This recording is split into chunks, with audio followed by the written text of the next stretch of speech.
अस्सलामु अलैकुम रहमतुल्लाहि बरकातुह। आज मैं दास्तां सुना रही हूँ। ये दास्तान एक मजबूर और बेबस माँ की आत्मा की है। माँ चाहे जिंदा हो या मर जाए, अपने बच्चों के लिए उसका प्यार कभी कम नहीं होता। अपने बच्चों को मुश्किल में देख माँ की रूह तक तड़प जाती है। चलो दास्तां सुनाना शुरू कर रही हूँ, गौर से सुनना। लेकिन उसने एक गलती की सजा उसको ता कयामत तक मिलेगी। कयामत में उसका हिसाब किताब होगा। आप ये दास्तां सुनकर मुझे बताना, क्या इस माँ को अल्लाह ताला माफ कर देंगे या सजा देंगे? मुझे कमेंट में जरूर लिखना इस दास्तां को सुनकर। आपकी राय क्या है, मैं भी तो सुनूं। चलो दास्तां शुरू करती हूँ। एक लड़की थी। उस लड़की ने अपने पसंद के लड़के से शादी की और दोनों मिलकर खुशी खुशी रहने लगे। दोनों ने अपना बिजनेस शुरू किया और बिजनेस भी बहुत बड़ा हो गया और उनकी जिंदगी में खुशियाँ खुशियाँ आई। एक साल बाद उनके घर नन्ही सी बच्ची पैदा हुई। उनके घर में घर खुशी सी छा गई। ऐसी ही जिंदगी का सफर चलने लगा। दोनों मिलकर हर दम खुशी खुशी रहा करते थे। उसके 2 साल में उनके घर एक लड़का पैदा हुआ। चलो उनकी खुशियाँ दुगनी हो गई। लड़का लड़की की वजह से उनके घर में खुशी ही खुशी झलकने लगी। और जाने इस घर को किसकी बुरी नजर लगी। एक दिन उसकी सहेली उसके घर में आए। जब दिन से ही उनके घर की खुशियों को नजर लग गई, जैसे उनकी खुशी खत्म ही हो गई। पता नहीं क्या हुआ, अचानक से दोनों मियाँ बीवी में तकरार शुरू हो गई, जो कभी एक दूसरे से रुकते भी नहीं थे। धीरे धीरे दोनों में तकरार होने लगी।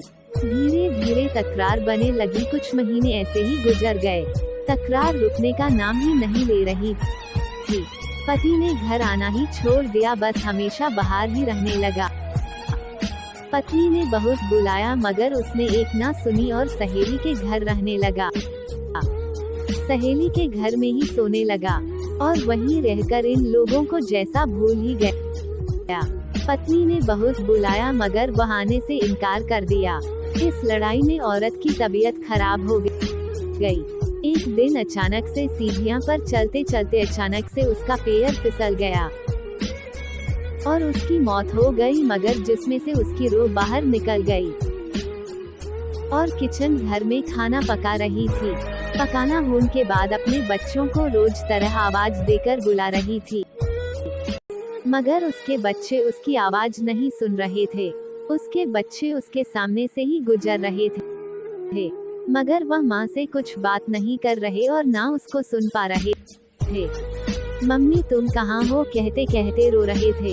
ये देख घबरा गई और सीढ़ियों की तरफ भागकर गई और उसने देखा कि उसकी लाश वहाँ पड़ी हुई है।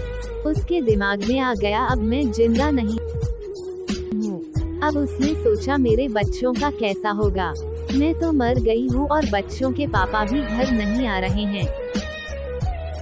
अब इन बच्चों का कोई नहीं था। ये सोच उसने एक ऐसा फैसला कर लिया जो कभी कोई माँ नहीं कर सकती। उसने अपने बच्चों को जहर दे दिया। बच्चे मर गए मगर वो डरने लगी थी, क्या मेरे बच्चों की रूह मेरे साथ रहेगी या नहीं। सुबह सुबह जब उसने देखा उसके बच्चों की बॉडी उठाकर पुलिस ले जा रही है, तो वह घबराकर चीखने लगी। उसकी चीखें सुन बच्चे भाग आए। क्या हुआ मम्मी, क्या हुआ मम्मी, मम्मी तुम अब तक कहाँ थी, कहकर मम्मी से लिपट कर रोने लगे। उसके दिल को सुकून मिल गया। मेरे बच्चे मेरे पास है, मेरे बच्चे मेरे पास है। ये देख खुशी खुशी वह अपने बच्चों के साथ रहने लगी। फिर उसने देखा कि उसका पति उनके घर आ रहा है।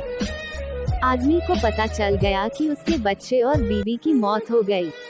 उस सदमे में वह घर आ रहा था। आते आते उसका एक्सीडेंट हो जाता है और उसकी रूह भी उसके घर आती है और अपने बीवी बच्चों को देख बहुत खुश हो जाता है।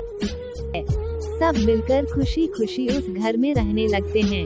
आज भी उस घर के पास से कोई गुजारता है तो आज भी उस घर से हंसने की आवाज सुनाई देती है। बच्चों के सीखने की आवाजें सुनाई देती हैं। वहाँ के लोगों का कहना है आज भी वह परिवार इस घर में मौजूद है। इस वजह से आज भी उस घर में कोई नहीं जाता। आज भी वह घर बंद ही है। आज भी कोई हिम्मत नहीं जुटा पाया उस घर के अंदर जाने की या उस घर को खोलने की। वह घर आज भी अंदर से ही बंद है। क्या आपको इस बात पर यकीन है? क्या आप भी सोचते हैं इस माँ ने जो किया सही किया या गलत किया? सच में आज भी इनकी कमरे में बंद है। क्या था कयामत तक इनकी रूह उस कमरे में बंद रहेगी? क्या था कयामत तक इनकी रूह को कोई आजाद नहीं कर सकता? क्या अल्लाह ने इन्हें कयामत तक सजा दी है? क्या अल्लाह पाक इनके गुनाहों को माफ करेगा? इस माँ की मजबूरी को माफी मिलेगी या सजा? कमेंट में जरूर लिखें आपकी नज़र में माँ गुनहगार है या नहीं। कमेंट में जरूर लिखें दास्तां कैसी लगी, कमेंट में जरूर लिखें। अल्लाह इस माँ के गुनाहों को माफ करे, आमीन। कमेंट में आमीन जरूर लिखें। लाइक शेयर सब्सक्राइब जरूर करें। अगली वीडियो में शब्बा खैर।